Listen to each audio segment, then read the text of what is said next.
बीस news 24x7 का हर दर्शकों को सादर प्रणाम जोहार सलाम। दर्शक, राष्ट्रीय स्वयंसेवक संघ यानी आरएसएस और भारतीय जनता पार्टी के वैचारिक रिश्तों का बीच संघ प्रमुख मोहन भागवत जी का हर एक बयान सियासी गलियारों में बड़े बदलाव का संकेत के तौर पर देखा जाता है।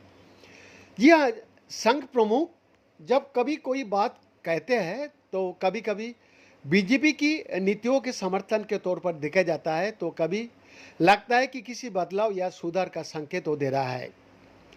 संघ प्रमुख मोहन भागवत जी का मुंबई में गुरुवार को जेन जेड और जेन अल्फा यानी नई युवा पीढ़ी का साथ उनकी बातचीत सिर्फ एक संवाद नहीं बल्कि आने वाली समय में राजनीतिक और सामाजिक दिशा तय करने वाला एक गहरा वैचारिक संदेश है। जी हाँ, जेन जेड के साथ संवाद के दौरान मोहन भागवत जी का जवाब, भाषा का चुनाव और बॉडी लैंग्वेज अहम संकेत थे। दिल्ली के जंतर मंतर पर छात्र आंदोलन खत्म होने का 2 हफ्ते बाद युवा पीढ़ी का साथ उनकी बातचीत का बड़ा संकेत है। बीजेपी छात्र युवाओं का नब्ज को समझने में नाकाम रही है।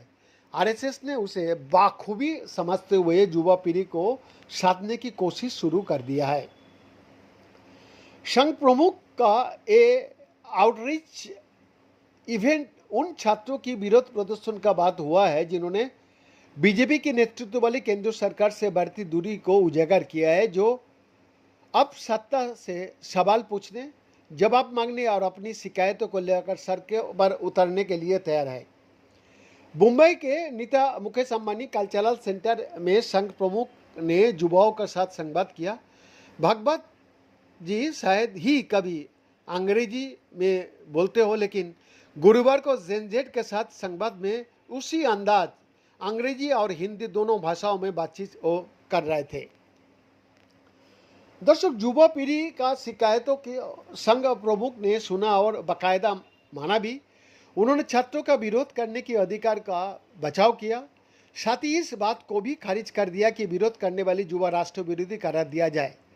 भागवत जी ने बेरोजगारी, शिक्षा और आरक्षण के मुद्दे पर बात की। सबसे अहम बात ये रही कि उन्होंने युवा पीढ़ी के बारे में एक बुनियादी बात समझा कि ये सवाल पूछती है और बदले में तार्किक जवाब का उम्मीद करता है।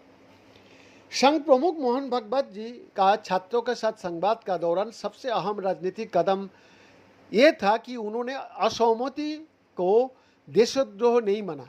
संघ प्रमुख ने कहा कि अगर जेन जेड विरोध कर रहा है तो ये देश विरोधी नहीं है, वो हमारे ही आदमी है, हमारी बच्चा है, हमारी अगली पीढ़ी है।